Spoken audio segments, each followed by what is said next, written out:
بسم الله الرحمن الرحیم. اللهم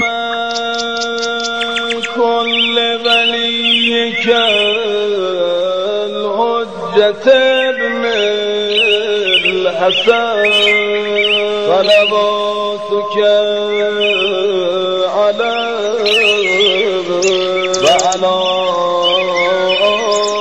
آبائه في هذه الساعة وفي كل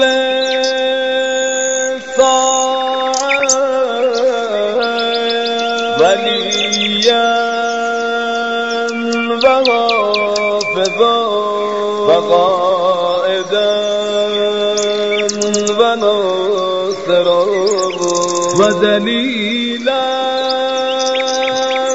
وعينا حتى تسكنه أرضك طوعا وتمتعه فيها